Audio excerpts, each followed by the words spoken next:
Sarika please তুমি নিজের ঘর থেকে বেরো আর কোথাও একটা লুকিয়ে পড়ো। লুকিয়ে পড়বো?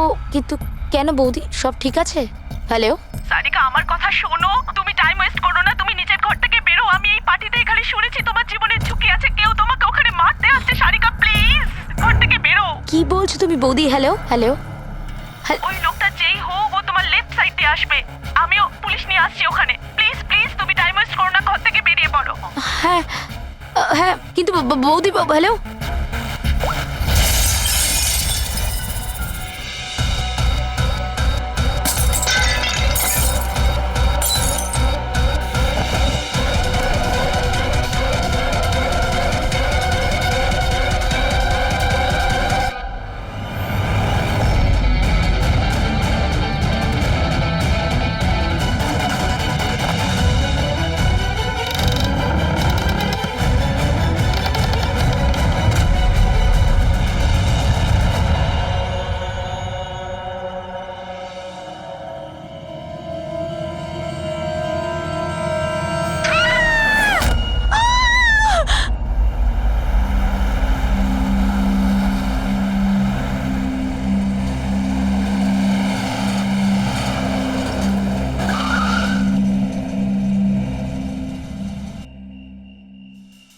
এক তো না বলে চলে গেছে, আর ফোনও তুলছে না। আরে ভাই, এমন কেউ করে নাকি? আরে কমসে কম বলে যাওয়া তো দরকার ছিল। হয়তো কোনো প্রবলেম হবে এই জন্য ধরেনি। তুমি না সব সময় কাম অন, প্রবলেম তো আমাদের হয়েছে, অ্যাটলিস্ট আমাদের বলা দরকার ছিল ওর। আর না তো কি, একদম বাচ্চাদের মতো ব্যবহার, কারো চিন্তাই করে না। সি গাইস লিসেন, প্রথমে ঘরের ভেতর ঢুকে দেখি। এটাও তো হতে পারে যে ঘরের ভেতর রয়েছে। চলো চলো।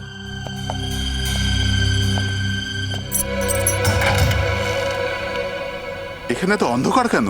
আমি আলো জ্বালাচ্ছি।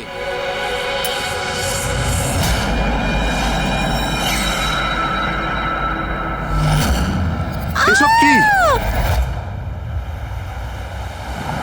সারিকা, আমার আগে থেকেই মনে হচ্ছিল যে ওই মেয়েটার প্রাণের সংশয় আছে। এই কথাটা আমার হালকাভাবে নেওয়া উচিত হয়নি, ওদের ভরসা করাই উচিত হয়নি। তুমি এত কেন ভয় পাচ্ছ? হয়তো মেয়েটা ঠিকই আছে।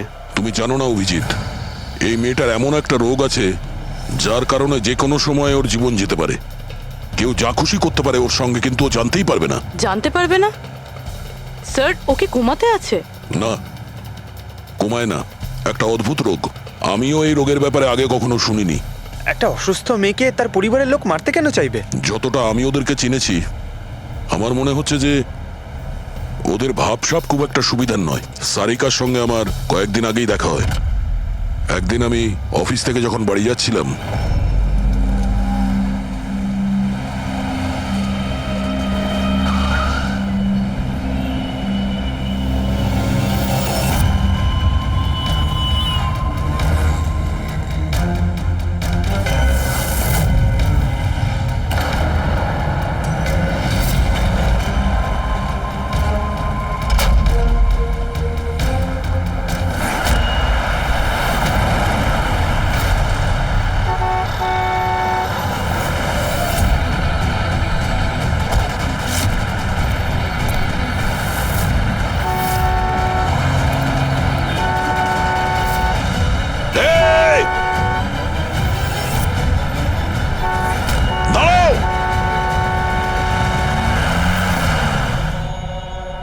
কি করছিলে তুমি?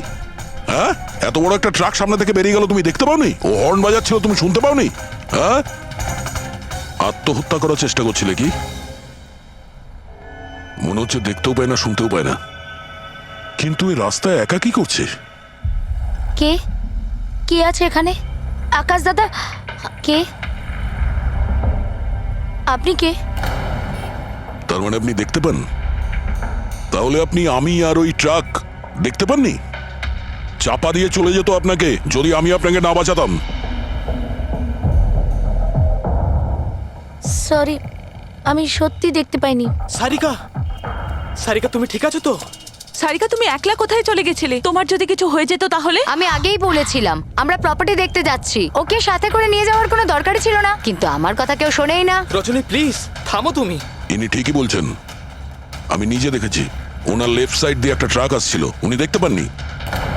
ও হর্ন বাজাচ্ছিল, শোনেনি। চাপা দিয়ে চলে যেত ট্রাক যদি আমি না থাকতাম। থ্যাংক ইউ দাদা, থ্যাংক ইউ ভেরি মাচ। হ্যাঁ দাদা, সত্যি ও ট্রাকের আবার শুনতেও পাইনি আর দেখতেও পাইনি। তার মানে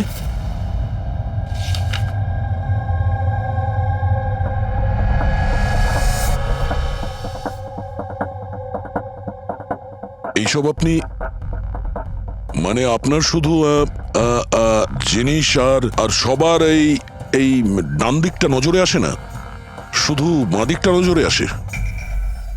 হ্যাঁ স্যার। তার মানে এই মুহূর্তে আমি আপনার সামনে আছি, আপনি আমার অর্ধেকটা দেখতে পাচ্ছেন, আমার এই ডান দিকটা আপনি দেখতে পাচ্ছেন না? না স্যার, দেখতে পাই না। আমার যত কাছে কেউ থাকুক না কেন, যদি সে আমার বাঁ দিকে দাঁড়িয়ে থাকে তাহলে না আমি তাকে শুনতে পাই আর না দেখতে পাই স্যার। আমার এই সমস্যাটা রয়েছে স্যার, হেমি স্পেশাল নেগলেক্ট। এই রোগের কারণের জন্য স্যার আমার মাথা লেফট সাইড রেজিস্টার করতে পারে না স্যার, শুধুমাত্র ডান দিকটাই বুঝতে পারি আমি স্যার। সেই জন্য আপনি এইসব পেন্টিংস, এই লোকজন সবার ডান দিকটাই দেখতে পাই আমি স্যার। তাহলে এই অসুখের কোনো ট্রিটমেন্ট নিশ্চয়ই আছে।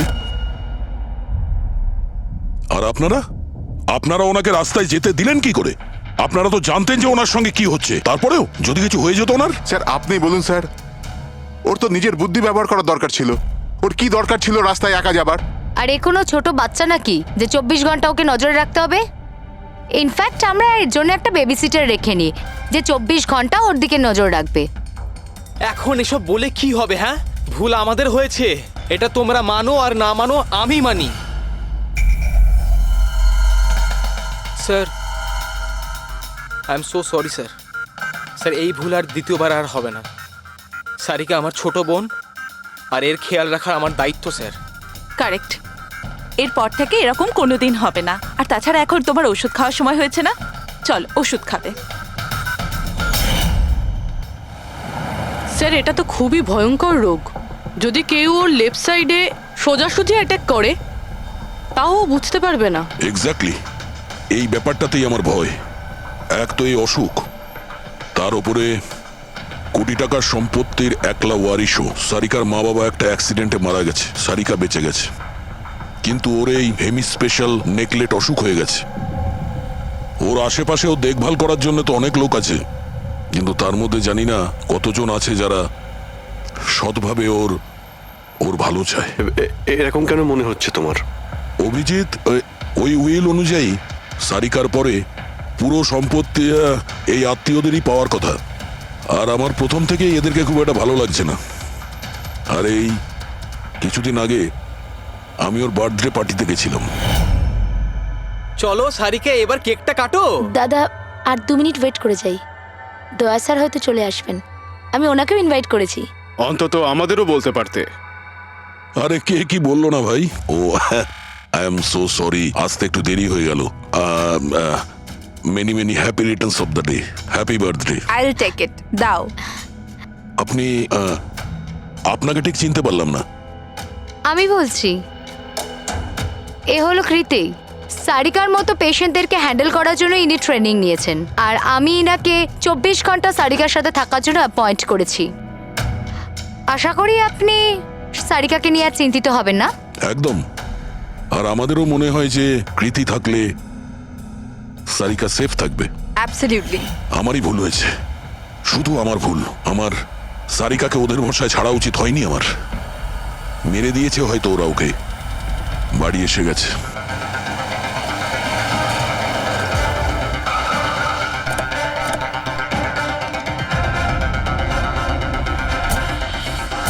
কোথায় ও? হ্যাঁ, কি করেছো তোমরা ওর সাথে? স্যার আমরা তো জানি না কি হয়েছে, আমরা তো কিছুই করিনি স্যার। 1 মিনিট, কি হয়েছে কি এখানে? স্যার, ড্রয়িং রুমের অবস্থা দেখে আমরা এতটাই ভয় পেয়ে গেছি যে আমরা ভিতরে যাইনি।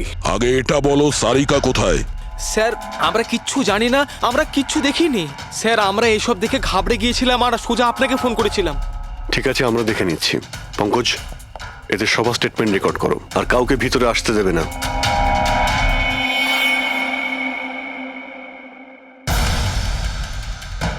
সারিকা, সারিকা কেউ আছেন? এখানে তো মনে হচ্ছে অনেক কিছুই হয়েছে। এত রক্ত তো কোনো একজনের হতেই পারে না।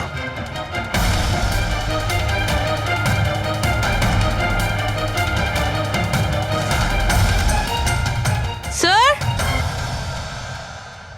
হ্যাঁ, স্যার এই দেখুন, কেউ লুটপাট করার জন্য ঢুকেছিল কিন্তু টাকা নিয়ে বেরোতে পারেনি। যেই ওকে বাধা দেওয়ার চেষ্টা করেছিল তার উপরেই আক্রমণ করে। স্যার, লাশ! সারিকা?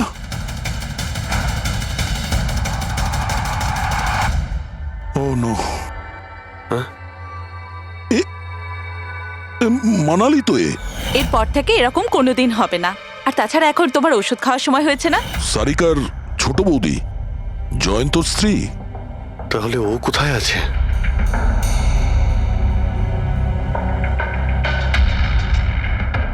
ও নো। দয়া,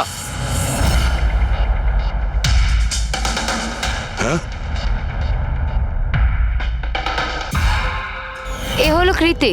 সারিকার মতো পেশেন্টদেরকে হ্যান্ডেল করার জন্য ইনি ট্রেনিং নিয়েছেন। এটা তো কৃতি। তুমি চেনো? হ্যাঁ, কৃতি স্যার, পালস চলছে, এখনো বেঁচে আছে। এ সারিকার রুমের বাইরে? সারিকা? সারিকা? ফ্রেডি, এক্ষুনি অ্যাম্বুলেন্সের ব্যবস্থা করো, একে হসপিটালে পাঠাতে হবে। সারিকা? সারিকা?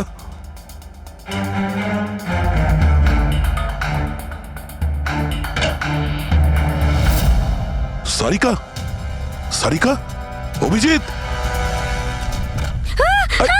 না না না না না, কিছু নেই, কিছু নেই। Relax, আমরা relax. সিআইডি থেকে। এসো, রিল্যাক্স, বাইরে রিল্যাক্স, এসো, বাইরে এসো, বাইরে এসো। রবি, এসো। সাবধানে। তুমি ঠিক আছো তো? বসো, এখানে বসো। থ্যাংক গড একে পাওয়া গেছে। তুমি ঠিক আছো? সবাইকে মেরে দিয়েছে, সবাইকে মেরে দিয়েছে স্যার। এক মিনিট, এক মিনিট। কে করেছে এসব? কে ছিল সে? দয়া স্যার, কি হয়েছিল? স্যার সবাইকে মেরে দিয়েছে স্যার, কে? মেরে দিয়েছে, কে? কে মেরেছে? মেরে দিয়েছে স্যার। আমার মনে হয় এক্ষুনি একে হসপিটালে পাঠানো উচিত, ওর মানসিক অবস্থা ঠিক নেই। ওটাই ঠিক হবে, মনে হচ্ছে শক পেয়েছে। রবি, তোলো একে। ওঠো, ওঠো। আমার সাথে এসো।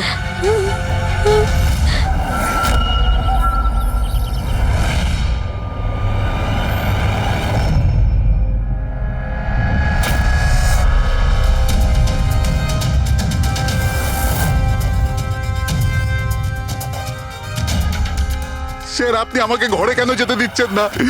আমার বউ খুন হয়েছে। স্যার প্লিজ, স্যার প্লিজ, আমি একবার দেখতে চাই, শুধু একবার। মিস্টার জয়ন্ত, আপনার স্ত্রীর খুন হওয়ার জন্য আমরা খুব দুঃখিত, কিন্তু আমরা আপনাদেরকে ভেতরে যেতে দিতে পারি না। 3 জনের উপর হামলা হয়েছে, একজন মারা গেছে, একজন আহত, আর একজন শক পেয়েছে। আর আপনারা বলছেন যে আপনারা কিছুই জানেন না। হ্যাঁ, সত্যি আমরা কিচ্ছু জানি না স্যার। ইনফ্যাক্ট আমরা এখানে কেউ ছিলামই না স্যার। আমরা সবাই নিউ বোম্বেতে ছিলাম একটা পার্টিতে। কোন পার্টি? স্যার একটা ফ্রেন্ডের রিসেপশনের পার্টি। তো আপনারা সবাই ওখানে গিয়েছিলেন তো? মানালি। ও বাড়িতে কেন ছিল? স্যার মানালি আমাদের সঙ্গে গিয়েছিল, বাড়িতে শুধু সারিকা আর কৃতি ছিল, কারণ স্যার সারিকা শরীর খারাপ ছিল। কিন্তু স্যার এই পার্টি থেকে হঠাৎ মানালি কি করে হারিয়ে গেল আমরা কিচ্ছু জানি না স্যার।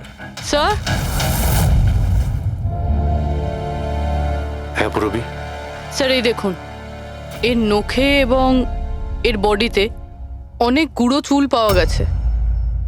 স্যার, এই কাঁচের টুকরোগুলো দেখুন, বেশ মোটা, মনে হচ্ছে কারো চশমার কাজ।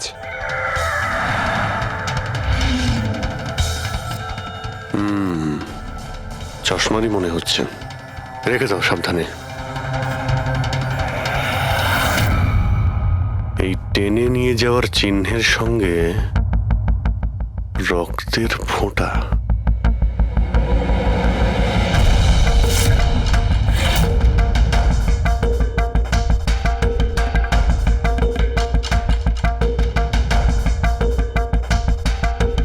এখানে এতটা রক্ত, মানে এখানে এসে দাঁড়ায় আর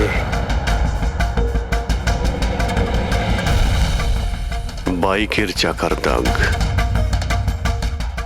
কেউ আহত অবস্থায় এখানে আসে আর বাইকে উঠে এখান থেকে বেরিয়ে যায়। আচ্ছা একটা কথা বলুন তো, আপনাদের মধ্যে বাইক কার কাছে আছে? বাইক? না স্যার বাইক তো কারুর কাছে নেই, আমাদের সবার কাছে নিজের পার্সোনাল গাড়ি আছে স্যার। এই বাড়িতে টোটাল 5টা কার আছে স্যার। কিন্তু অভিজিৎ এটা কেন জিজ্ঞাসা করছো? কারণ কেউ খুবই আহত অবস্থায় বাইকে উঠে এখান থেকে চলে গেছে, আর আমার পুরো বিশ্বাস যে খুনি সেই। আই থিঙ্ক এর জবাব সারিকাই দিতে পারবে। ওর জ্ঞানটা একবার ফিরে আসুক। বাই দ্য ওয়ে, আপনাদের মধ্যে কি কারো চোট বা আঘাত লেগেছিল? আঘাত আমাদের? স্যার আপনার কথার মানে কি? আমাদের কেন চোট লাগবে? আপনারা আমাদেরকে সন্দেহ করছেন? যতক্ষণ এই কেসটা সলভ না হবে আমরা সবার উপরেই সন্দেহ করব। আর আপনারা যদি আমাদের সঙ্গে সহযোগিতা না করেন তাহলে আমাদের সন্দেহ আরো বেড়ে যাবে। হ্যাঁ, তাই প্লিজ কোঅপারেট।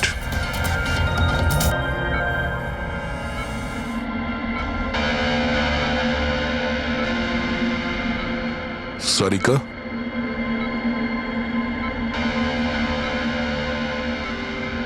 আচ্ছা তুমি কি ঠিক আছো? অভিজিৎ, সারিকা, দয়া স্যার। তুমি ঠিক আছো? স্যার মানালি বৌদি আর কৃতি স্যার। কৃতি ঠিক আছে, কিন্তু মানালি মারা গেছে। সামলে কৃতি।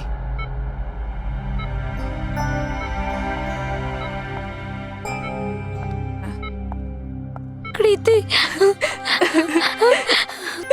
কৃতি তুমি ঠিক আছো তো? I am so glad you okay. Thank God তুমি ঠিক আছো।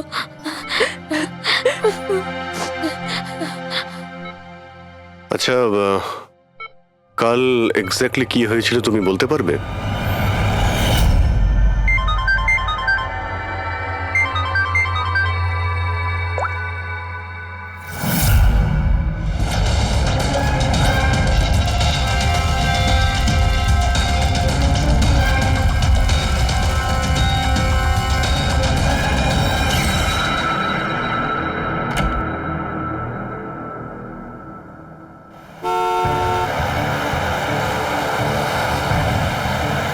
বৌদি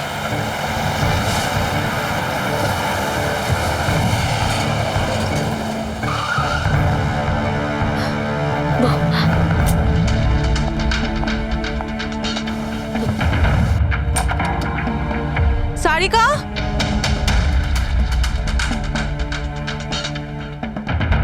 সারিকা, সারিকা কোথায় তুমি? বৌদি সারিকা, সারিকা,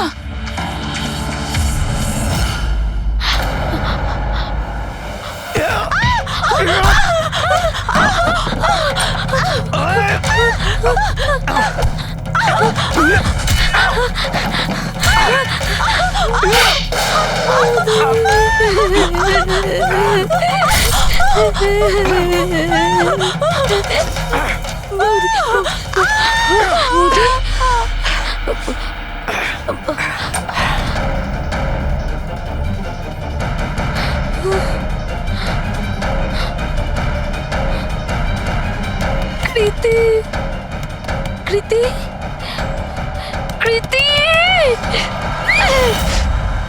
তো তুমি ওনার দরজাতে ধাক্কা দিয়েছিলে তো কৃতি, আপনি কি দেখেছিলেন?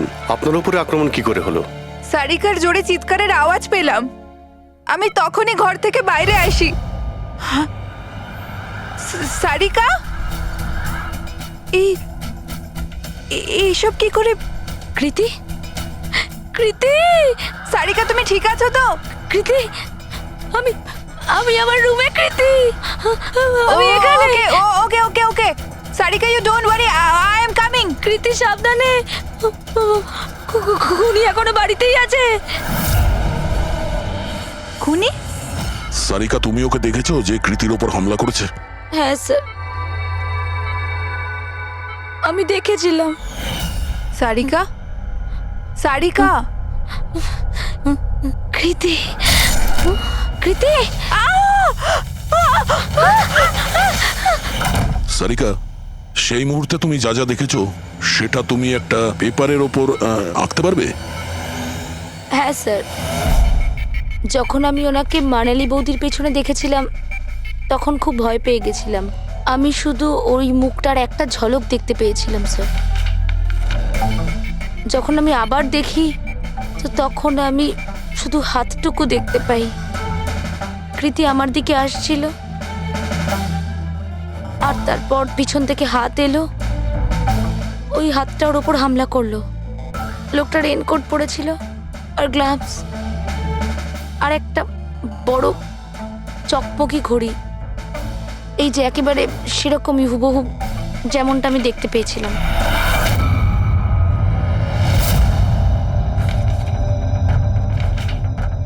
আই হোপ এই অর্ধেক ছবিগুলো দিয়ে আপনারা কিছু উপকার পেয়ে যাবেন হয়তো। চিন্তা করো না, এই অসম্পূর্ণ ছবিটা আমরা কমপ্লিট করব। ফেডরিক, মনোহরের কাছে এই পেন্টিং গুলো নিয়ে যাও আর বলো যে এই স্কেচ যেন কমপ্লিট করে। Sarika, thank you so much.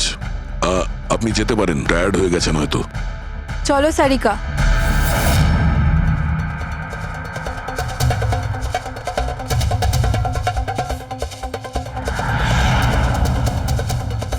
এই লোকটাকে তো আগে কখনো দেখিনি স্যার। হতে পারে শুধু এই কাজের জন্যই হায়ার করা হয়েছিল। আর ঠিক সময় মানালি ওর প্ল্যানটা ভেস্তে দিল। খুব মন দিয়ে দেখো এই স্কেচটা। এটা সেই লোকটার ছবি যে মানালিকে খুন করেছিল। আপনারা কি একে কোনোদিন দেখেছেন? আমি তো বুঝতেই পারছি না আমাদের কেন সন্দেহ করা হচ্ছে। এক্স্যাক্টলি, আমরা সবাই সারিকার আপনজন। আর আজ আমরা বিজনেসের সব কাজ ছেড়ে এখানে এসেছি শুধুমাত্র সারিকার জন্য। আর আপনাদের মনে হচ্ছে আমরা ওকে মারতে চাইছি? স্যার যে মারা গেছে ও আমার বউ স্যার, আর সারিকা আমার বোনের মতো। স্যার আমি যখন খুব ছোট ছিলাম আমার বাবা মা মারা গিয়েছিল। সারিকার বাবা মাই আমাকে আদর যত্ন করে বড় করে তুলেছে। আমি আজ যা কিছু হয়েছি ওনাদের দুজনের জন্যই হয়েছি। আর স্যার আমি সারিকাকে আমার নিজের প্রাণের চেয়েও বেশি ভালোবাসি। এক্স্যাক্টলি, এক তো আমরা ওর জন্য নার্স রাখলাম আর আপনারা সবাই আমাদেরকেই সন্দেহ করছেন। হ্যাঁ, সন্দেহ করছি তোমাদের সবাইকে। আমি নিজের চোখে দেখেছি কতটা ভালোবাসো তোমরা ওকে। আপনারা সবাই ভালোভাবেই জানেন যদি ওই বেচারির কিছু হয় তাহলে ওর কয়েকশো কোটি টাকার সম্পত্তির তোমাদের সবার মধ্যে ভাগ হবে।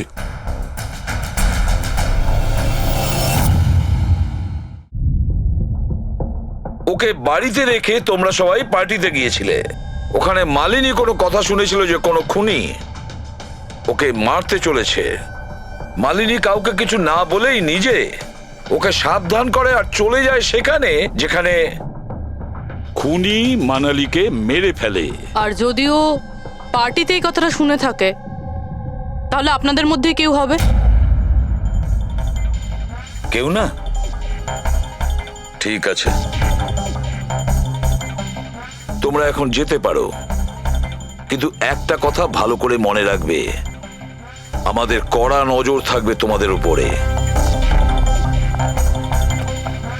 অভিজিৎ, দয়া, ও বলছিল মানালি ওকে ফোন করেছিল যে মানালি পুলিশ নিয়ে ওর বাড়িতে পৌঁছচ্ছে।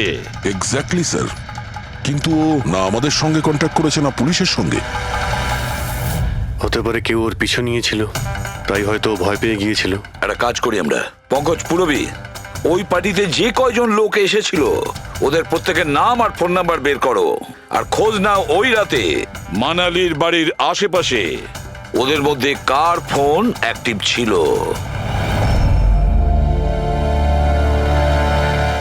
স্যার। হ্যাঁ স্যার, ওই রাতে ওখানে 250 লোক ছিল, কিন্তু স্যার একজন হচ্ছে ঈশান। ওই রাত্রেও পার্টিতে ছিল আর ওখান থেকে ও সারিকার বাড়ির দিকে গেল যখন মানালি পার্টি ছেড়ে গেল। আর ফোন ওখানেই বন্ধ হয়ে যায় ওদের বাড়িতে। স্যার আর একটা আজব ঘটনা ঘটেছে। মানালি সেই রাতে ওই বাড়িতে ফোন করেইনি, বরং সেখান থেকে ব্যান্ড্রায় গিয়েছিল কোয়াড্রাম, আর তারপর থেকে ফোনটা সুইচড অফ। মানালির সেল ফোন তোর কাছেই ছিল ওই ক্রাইম সিনে?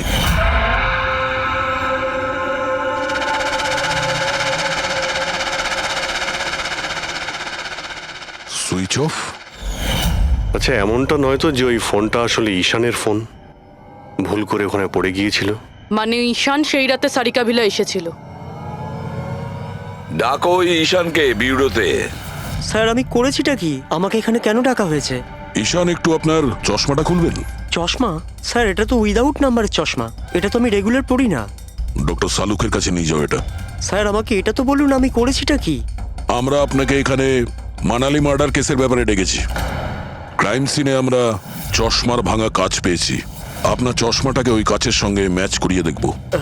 কিন্তু স্যার আমি তো ওই জায়গায় যাইনি। যদি তুমি নাই গিয়ে থাকো তাহলে তোমার ফোন ওখানে ওই ভিলাতে কি করছিল? আর মানালির ফোন তোমার বাড়িতে মান্দ্রাতে কিভাবে পৌঁছলো? ওই স্যার পার্টিতে আমাদের ফোন এক্সচেঞ্জ হয়ে গেছিল, কারণ আমাদের ফোন দুটো এক। কি হলো মানালি ম্যাডাম, আপনাকে চিন্তিত মনে হচ্ছে? চিন্তিত আমি? না তো, আসলে আমি ওই জয়ন্ত আর আকাশকে খুঁজছিলাম। আপনি ওদের কোথাও দেখেছেন? হ্যাঁ, ওরা দুজন ভেতরেই হবে। আসলে কি হয়েছে, এত চেঁচামেচি আর এই ডিস্কোতে আমি কিছু বুঝেই উঠতে পারছি না। আপনি প্লিজ আমাকে একটু হেল্প করে দেবেন ওদের খুঁজে পেতে? আমি ওদের ভেতর থেকে আপনার কাছে পাঠাচ্ছি।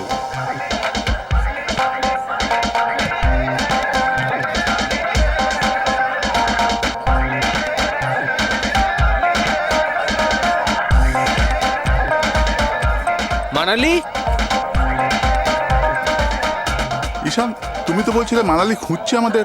কোথায় মানালি? আরে এক্ষুনি তো এখানেই ছিলেন মানালি, কি জানি কোথায় চলে গেলেন। ওই দিকটা কি দেখি, চলো। স্যার আমার ফোন সুইচ অফ ছিল, এই জন্য আমি মানালিকে বলতে পারি। সেই কারণে মানালি পুলিশকে ফোন করতে পারেনি।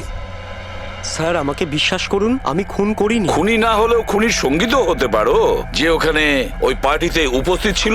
তুমি পার্টিতে মালিনীর সমস্ত কথা শোনো, আর যখনই মানালি ওখান থেকে বেরোয় তুমি মানালির পিছু নাও। কোনো কায়দা করে তুমি মানালির ফোন তোমার বাড়ি ব্যান্দ্রাতে পাঠিয়ে দিলে, আর ওখানে পাওয়া চশমার কাঁচের টুকরো, আমাদের সন্দেহ ওটা তোমার চশমার রিপোর্ট তো আমরা পেয়েই যাব আমাদের ফরেন্সিক ল্যাব থেকে। ঈশান শুধু ঈশানের কাছে কোনো কারণ নেই, কিন্তু সবার কাছেই কোনো না কোনো কারণ আছে সারিকাকে মারার জন্য। দিয়া আর অভয়, এদের দুজনের তো টাকার খুব প্রয়োজন ছিল, হতে পারে এরা দুজন করেছে। আর এদের প্রত্যেকের কাছে একটাই অজুহাত আছে যে ওরা রিসেপশনের পার্টিতে ছিল। স্যার এরা সবাই ওই রিসেপশন পার্টিতে প্রেজেন্ট ছিল, কিন্তু কোনো একজন খুনিকে ফোন করে সারিকা ভিলায় যেতে বলেছিল লেফট দিয়ে, যাতে সারিকা কিছু বুঝতে না পারে। তারপর সারিকাকে মারবে, কৃতিকে মারবে, আর সবাই ভাববে দেখে যেন মনে হয় চুরি করার উদ্দেশ্যে খুনটা হয়েছে। আর এই সব কিছুই মালিনী শুনে ফেলে। তারপর ননদকে বাঁচানোর জন্য ও বাড়ি ফিরে আসে, কিন্তু ও সেখানে খুন হয়। কিন্তু মারা যাওয়ার আগে ও খুনিকে আহত করেছিল। খুনি যাওয়ার সময় কৃতির উপরে হামলা করে, লুটের মাল আরো ননদকে ফেলে তারপরে সে বাইকে করে পালিয়ে যায়। শুধু একবার এই খুনির ব্যাপারে কিছু যদি জানতে পারি না, কিছু, তাহলে ধরে নাও মাস্টার মাইন্ড আমাদের হাতে। স্যার খুনির বাইকের টায়ারের চিহ্ন, আশেপাশে পড়ে থাকা রক্তের ফোঁটা সব চেক করেছি, কিন্তু কিচ্ছু জানতে পারিনি। স্যার মনে হয় যে খুনির কোনো পাস্ট রেকর্ড নেই। এর মানে হলো খুনি কোনো পেশাদার অপরাধী নয়। স্যার মানালির জামা কাপড় থেকে আর নখ থেকে যে চুলগুলো পাওয়া গেছে, সালুমকে স্যার সেটা টেস্ট করছে, হয়তো কিছু পাওয়া যাবে।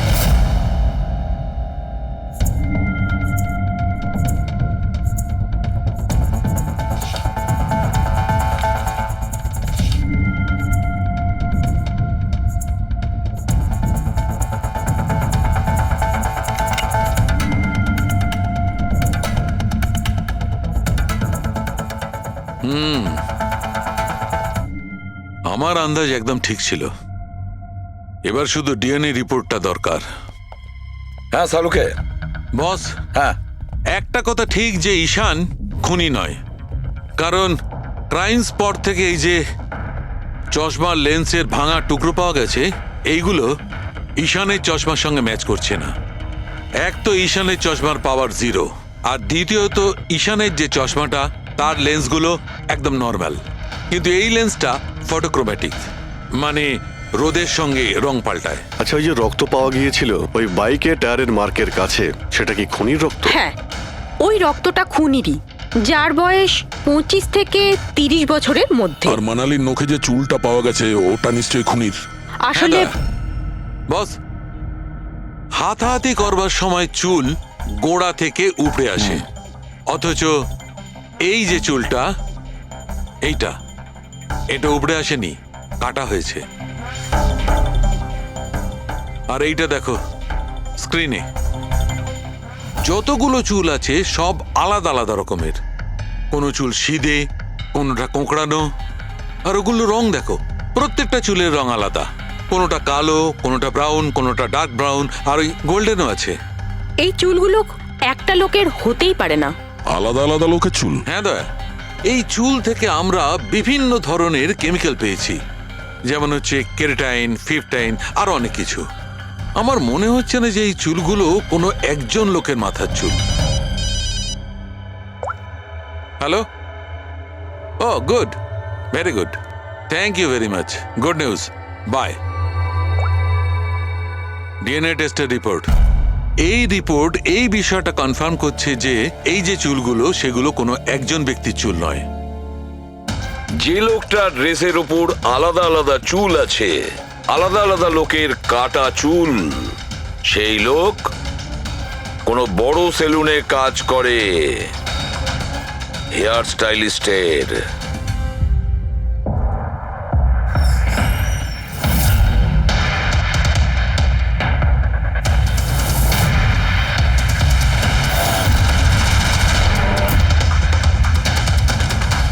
স্যার, এ তো বিমল, আমাদের স্পায়ের স্টার হেয়ার স্টাইলিস্ট।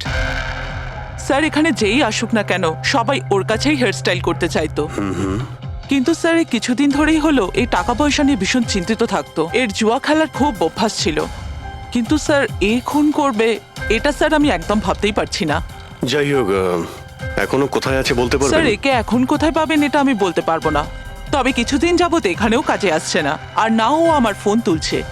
আপনি ওর ফোন নাম্বার আর অ্যাড্রেসটা দিন আমাদের। হ্যাঁ স্যার, আমি এখনই আনছি।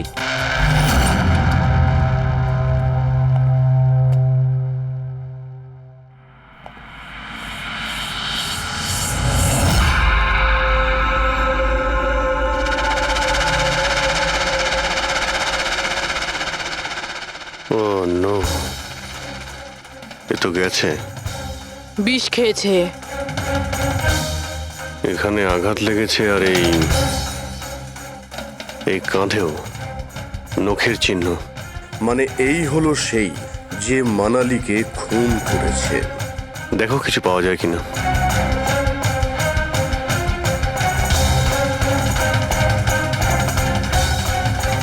স্যার, হ্যাঁ, আমি বিমলের বাইকটা চেক করলাম স্যার। বাইকটার হ্যান্ডেলে শুকিয়ে যাওয়া রক্ত আর কাঁদালে আই এম শিওর স্যার এগুলো ওই বাড়িটার ব্যাকইয়ার্ড থেকেই লেগেছে।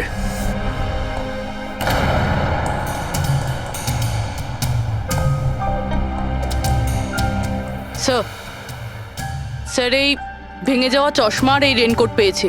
রেনকোটে রক্ত লেগে আছে।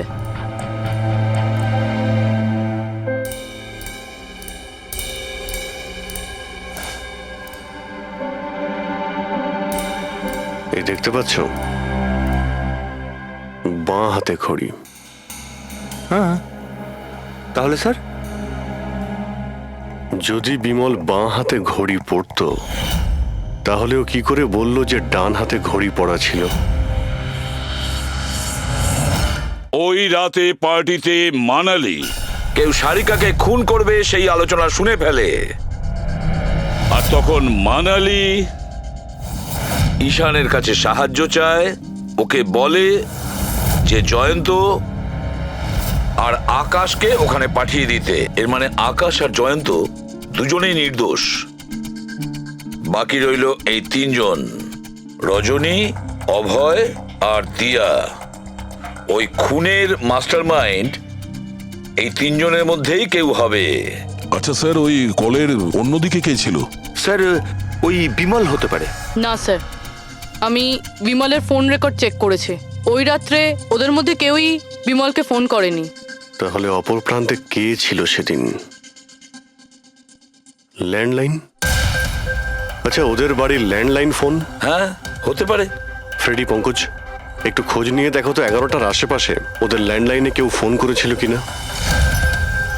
ওই মেয়েটার কথা অনুযায়ী খুনির ডান হাতে ঘড়ি পড়েছিল, যেখানে বিমল বাঁ হাতে ঘড়ি পড়েছিল। আর ও এটাও বলেছিল যে খুনি যে রেনকোট পরেছিল সেটা ব্লু কালারের ছিল, কিন্তু আমরা বিমলের বাড়ি থেকে যে রেনকোট পেয়েছি সেটা কালো ছিল। হতে পারে সারিকা কিছু ভুল করেছিল, ঠিকমতো দেখতে পাইনি ও। স্যার স্যার ওই রাতে 11:30টার সময় বাড়িতে কেউ ফোন করেছিল। কে ফোন করেছিল? আপনারা সত্যি বলছেন এই সব কিছুর পেছনে আমার নিজের লোকের হাত আছে? একটু অপেক্ষা করুন, সব জানতে পারবেন। স্যার আপনারা আবার কেন খোঁজ খবর নিচ্ছেন? একবার তো খোঁজ খবর নিয়েছেন। সেদিন প্রমাণ একত্রিত করার জন্য আর আজ কেস ক্লোজ করার জন্য। আপনি একটু অপেক্ষা করুন, এখনই সবকিছু জানতে পেরে যাবেন। স্যার, পেয়ে গেছি। কিন্তু এটা তো সেই রেনকোটটাই যেটা ওই খুনি পড়েছিল। এখানে কি করে এলো? বলছি, তুমি বলেছিলে যে মানালি তোমাকে দৌড়ে এইখানে বাঁচাতে এসেছিল। কারণ ও ওখানে পার্টিতে শুনেছিল যে কেউ তোমাকে খুন করতে চায়। কিন্তু সে খুনি ছিল না, সেই ছিল যে এই পুরো প্ল্যানটা করেছিল। আর যার সঙ্গে ওর ফোনে কথা হয় সেও কিন্তু খুনি নয়, অন্য কেউ ছিল। সেই সময় এই বাড়িতেই সে তোমার সঙ্গে উপস্থিত ছিল। বাড়িতে? ওই সময় আমার সাথে কৃতি, কারেক্ট? এটা পুরো প্ল্যান ছিল। খুনি কাজ ভেঙে বাড়ির ভেতরে ঢোকে, কিন্তু গন্ডগোল তখন হলো যখন ও মানালিকে মারল সারিকা ভেবে। মানালি তো মারা গেল, কিন্তু মরার আগে ও খুনিকে এতটাই আহত করে দিয়েছিল যে খুনি এখানে সারিকাকে মারার জন্য দাঁড়ায়নি, পালিয়ে গেছে। স্যার স্যার 1 মিনিট, যদি খুনি পালিয়ে গেল তাহলে কৃতিকে কে মারলো? কারণ সারিকা নিজের চোখে কৃতির ওপর হামলা হতে দেখেছে। হ্যাঁ, আমি দেখেছিলাম। ওই হাতটা এলো আর ও কৃতির ওপর হামলা করেছিল। হামলা তো হয়েছে, কিন্তু করলোটা কে?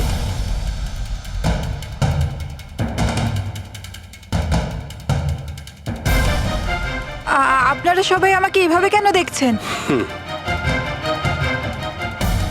এর উত্তর তো শুধু তুমিই দিতে পারবে কৃতি। ও রাত ঠিক 10:30টার সময় শুয়ে পড়েছিল। আর মানালি কাউকে ফোনে কথা বলতে শুনেছিল রাত 11:10 আর সেই ফোনটা এসেছিল এই বাড়ির ল্যান্ডলাইনে। কে রিসিভ করেছিল সেই কলটা? যদি আমরা এটা মেনেও নিই যে বিমল তোমার ওপর হামলা করেছে, তাহলে ও তোমাকে বাঁচিয়ে রাখলো কেন? ও মানালিকে এত নৃশংসভাবে মারলো, আর তোমাকে শুধু এই একটা আঘাত কেন? ও সারিকাকে কেন মারলো না? আর এই চুরি করা টাকা ছেড়ে পালালো কেন? আর সব থেকে বড় প্রশ্ন, ও খুনিকে এই ব্লু কালারের জ্যাকেট পরে থাকতে কি করে দেখলো? কি করে দেখলো সেই ঘড়িটা যা বিমল লেফট হ্যান্ডে পড়তো, রাইট হ্যান্ডে নয়? বিমলের রেইনকোটের কালার ছিল ব্ল্যাক।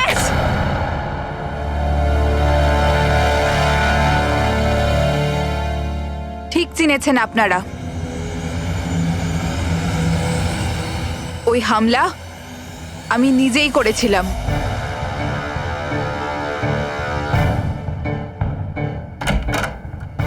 সারিকা, সারিকা কোথায় তুমি?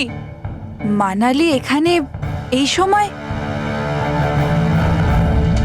Sarika,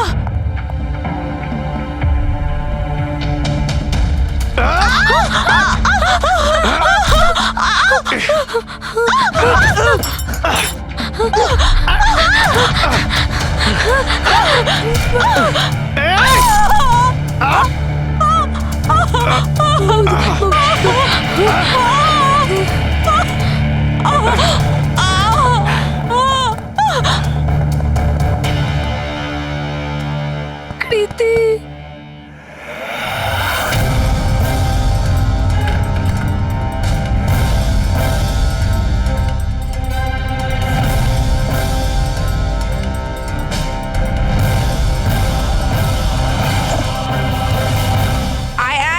Sarika, don't worry.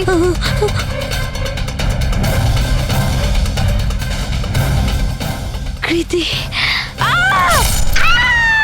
কারণ আমি চাইনি কেউ আমার উপর সন্দেহ করুক। আর তুমি যখন এত কিছু বলেই দিলে, তখন ওই মাস্টার মাইন্ডের নামটাও বলে দাও।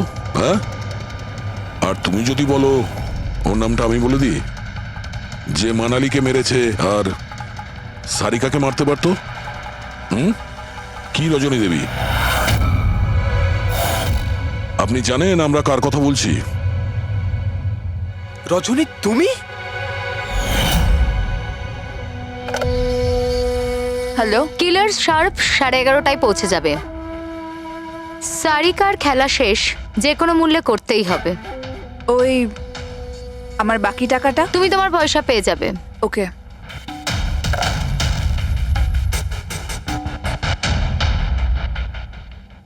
রজনী, তোমার জন্য আমি আমার বউকে... আমার পয়সার দরকার ছিল। সারিকার বেবি সিটিং করতে করতে আমি হাঁপিয়ে উঠেছিলাম। আর এইসব তোমার জন্য হয়েছে আকাশ। তোমার জন্য আমরা সবাই সারিকার আয়া হয়েছিলাম। আমাকে আমার জীবন যাপন করতে হতো আগের মতো। এই জন্য আমি প্ল্যান করেছিলাম আর কৃতিকে বাড়িতে নিয়ে এসেছিলাম। পার্টিতে যাওয়াও আগে থেকেই ঠিক ছিল, যাতে আমি সময় পাই প্ল্যান করার। সব ঠিক চলছিল, শুধু বিমলের ব্যাপারে একটু ভুল হয়ে গেল। না হলে... এত কিছু হয়ে যাওয়ার পরেও দেখছি তোমার কোনো অনুতাপ নেই, বরং নিজের প্ল্যান নিয়ে গর্ব করছো। তুমি অনেক সময় পাবে নিজের প্ল্যানের ভুল ত্রুটি ধরার, কারণ তোমার এই বাকি জীবন এবার তোমাকে জেলের মধ্যে বসেই কাটাতে হবে।